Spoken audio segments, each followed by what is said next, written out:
Welcome to A Differentiated Life, Session 4. If you've just joined us, my name is Catherine Kissel and I'm a counselling psychologist. And during this time when we're all confined to our homes, I've decided to offer regular therapy sessions via Facebook as my way of supporting the wider community. My clinical approach is all about enhancing differentiation.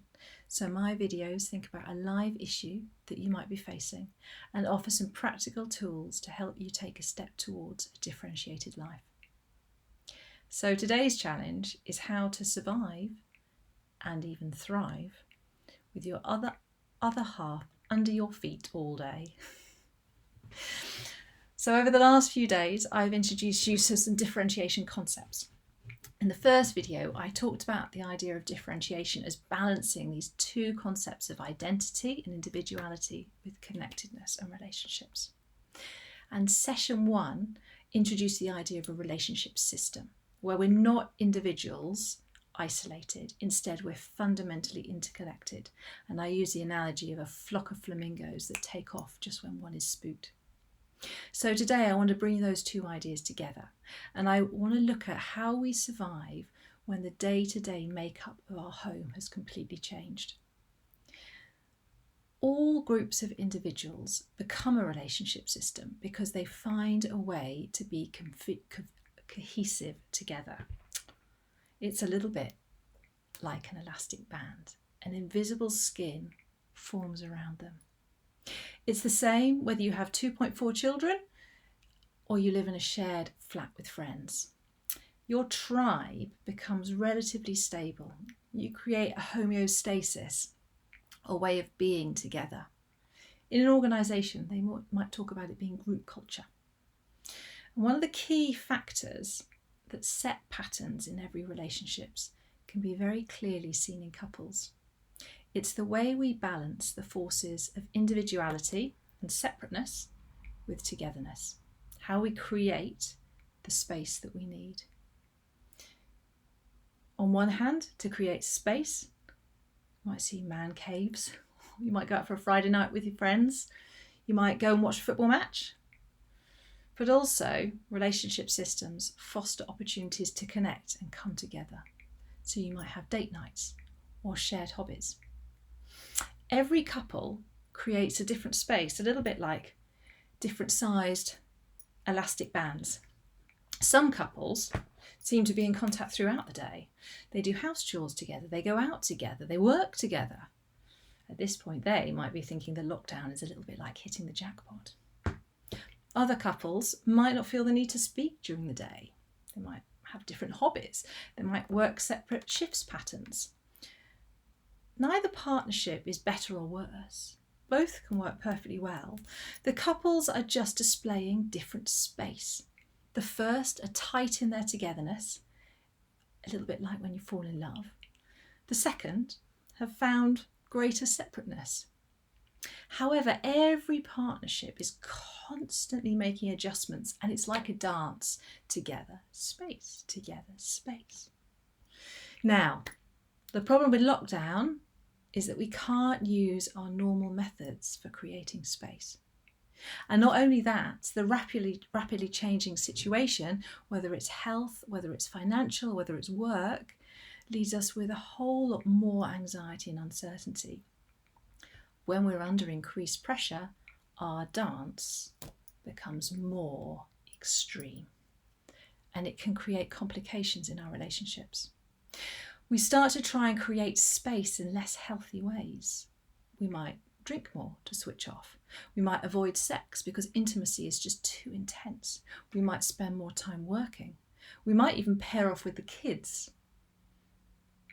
And this then can set off the opposite reaction in your partner, because we tend to co-create our relationship dynamics, and sometimes opposites attract. So it's not uncommon that under pressure, one partner goes towards distancing, whereas the other wants to move towards togetherness. As you distance, your partner chases you. As you chase, your partner distances. And it can even get explosive. Arguments can be addictive because in a strange way, they create both distance and connection simultaneously. And in fact, it's not unusual that a couple who could be very, very, very close, when the pressure rises, there's a rapid switch to the other extremity of needing space. In fact, it's like an elastic band being fired. So, where do we go from here? Well, every couple does this differently. So today I want to invite you to start to recognise your dance. How do you move in and out between seeking connection and needing space? In particular, what are you doing more of now? What's that compulsion? What's got more extreme? Sometimes it can be easier to start noticing how you're feeling about the other. Your partner feels like they're under your feet all day. Okay, so perhaps you're feeling smothered and need some more space. Your partner feels emotionally absent. Okay, or maybe you'll need more connection. So I want you to really push in, to really try and identify how you're feeling. And perhaps you can capture an image in your mind's eye. Are you feeling claustrophobic and boxed up? Are you feeling irritated like the heat is on? Are you feeling isolated or bound up or like you're free falling? In one of the comments the other day, someone was using journaling to explore what was going on for them. And that is a brilliant way of inviting the unexpected out. And it's a resource that I use with my clients. So I have added the resource that I often give to them as like a little handout in the group page. So you can check it out there if you want to try journaling. So after you've identified how you're feeling, I want to invite you to use some of those mindfulness or focusing skills we talk about in sessions 2 and 3 to offer that feeling compassion and acceptance, to connect with your wise mind, as Marsha Linehan calls it, to remind yourself that no wonder you are feeling the way you are. We are in extraordinary times. We are under significant pressure.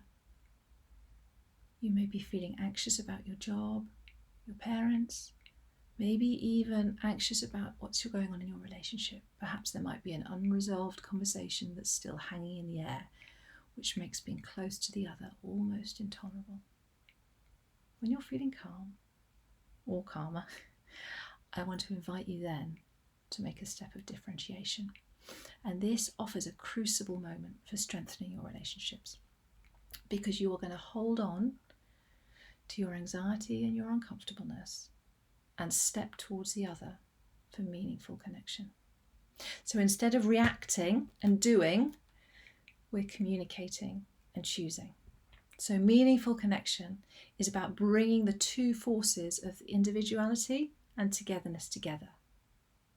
You are being clear about what you need, and you are listening and being open to hearing what the other needs. So you need to find your own clarity, which comes from listening to how you're feeling. And then you want to offer the other curiosity. See if you're able to listen to them from a place of unknowing and find a middle way together. Michael Kerr, who's written about Bowen theory and ideas of differentiation for decades, writes that a hallmark of a successful effort to define oneself is that it does not disrupt a relationship system, but rather solidifies it. The change fosters more mutual respect.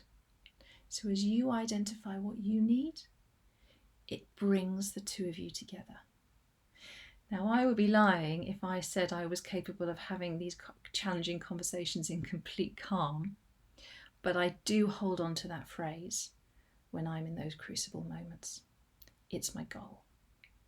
So if you're feeling claustrophobic in lockdown, why don't you take some time to check in with yourself and see what your step of differentiation might be. See you next session.